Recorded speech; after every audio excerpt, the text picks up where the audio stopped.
Hey everybody. Um, Yesterday I was talking to a couple of people. We had a discussion on when you would want to go, hunt or fish or trap in a SHTF situation.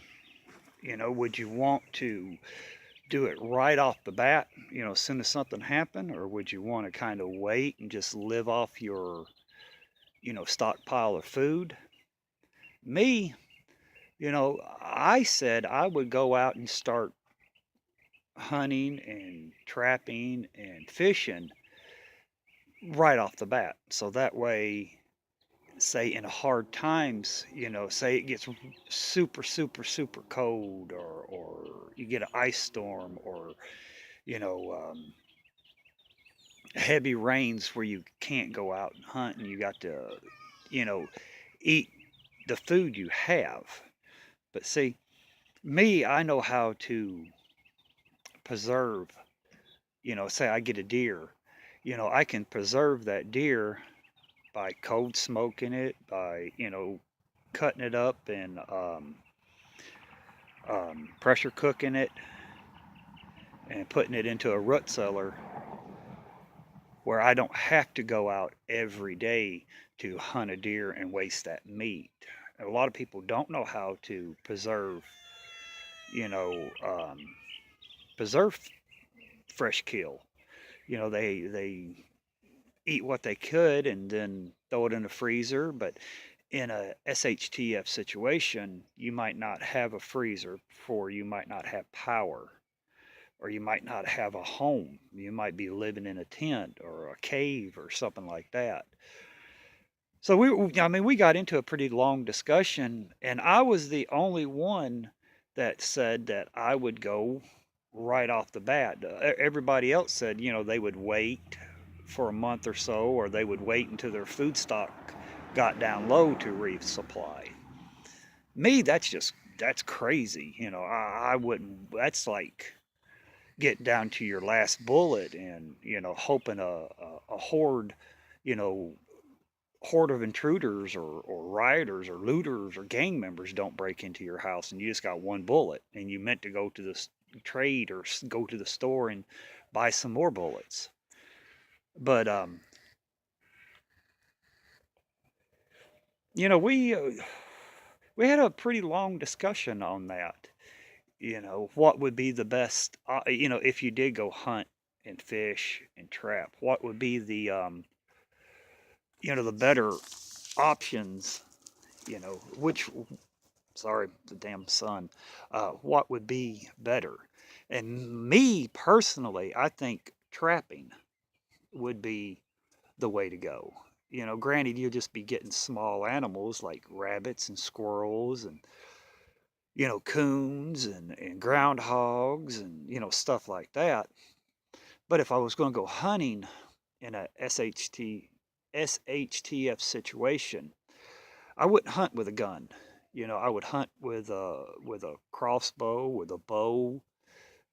If I was going after small game, I'd use my crossbow pistol. It's an 80 pounder and it'd kill, you know, coons and possums and squirrels and rabbits. So, but I wouldn't want to, take a firearm to hunt because somebody hears a shot, they're going to come a running because they're thinking, oh, you got food, and that could cause you more trouble. And that's me personally. A couple of guys agreed with me on that one, and a couple of them says no, they would take a 22 because it's quieter. But still, you're going to still hear that bang out in the woods. Sound carries, and if there's somebody around, they're going to still hear that shot.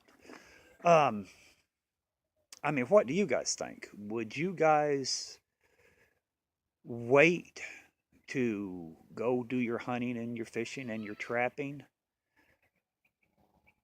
Or would you do it right off the bat so you can preserve the meat so you can have it for hard times? Because, it might happen and you go hunting for the first, month, say a month, and you got all the meat and stuff you stockpile, and then the game ain't gonna go away. It might dwindle where it'd be harder to get to, but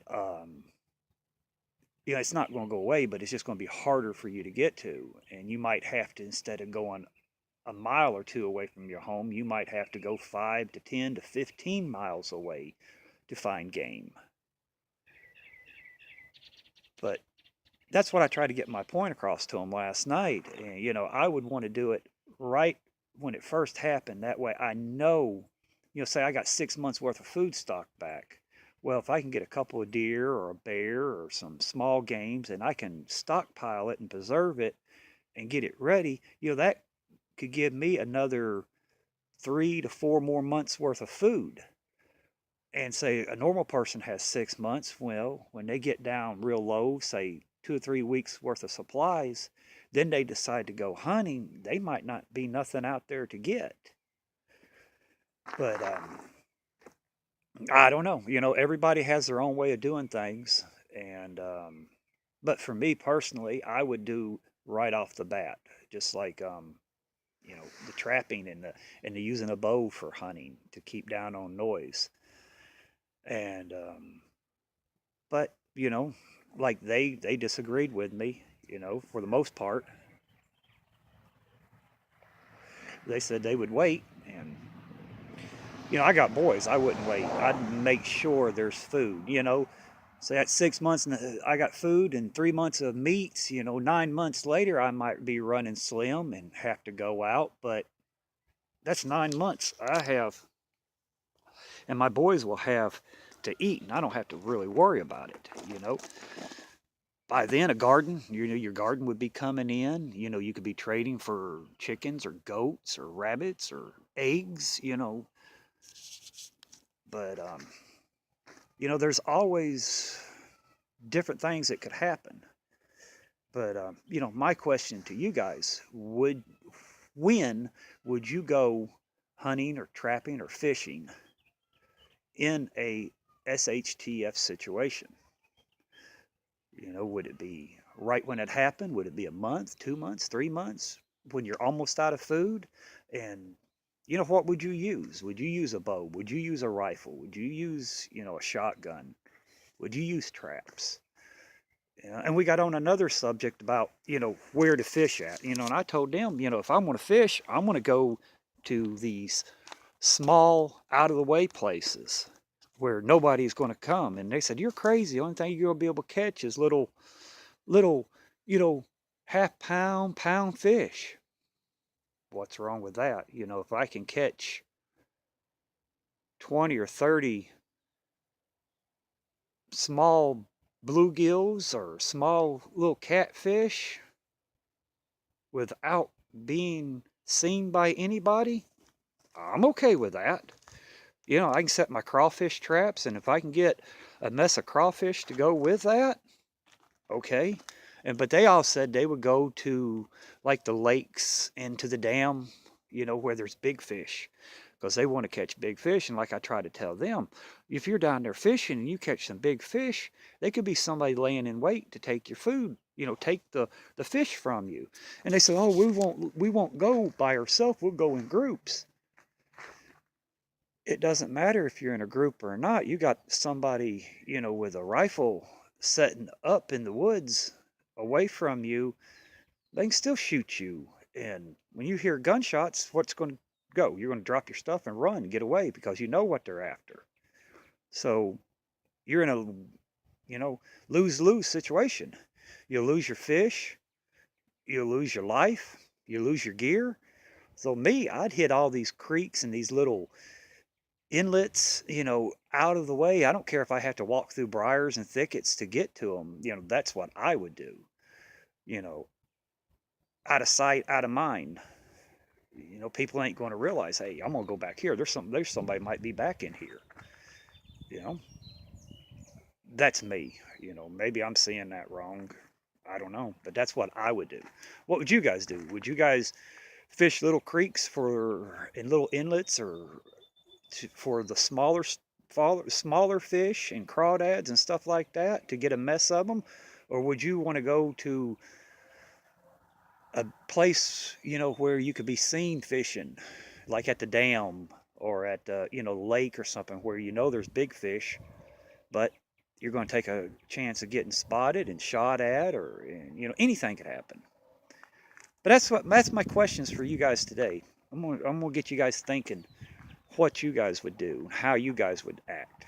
Because like I said, survival is just not about gear. It's about using your brain, discussing, talking to people, getting other people's opinions and ideals and thoughts on the matters. That's surviving, and that's also prepping. You know, one of you guys might have a good ideal, then I take it and it helps me. I might have a good ideal or say something you guys hasn't thought about, and it helps you guys out. That's survival and prepping, as well as buying gear and stockpiling and knowing how to make fire and shelter and stuff like that. But get back to me, leave me a comment below and tell me what you guys think. Tell me, tell me what you guys would do. You know, tell me if I'm right. Tell me if I'm wrong in your guys' opinion. Um, I like hearing back from you guys. But until the next one, guys, everybody be safe, keep preparing, and I'll see you on the next one. Bye for now.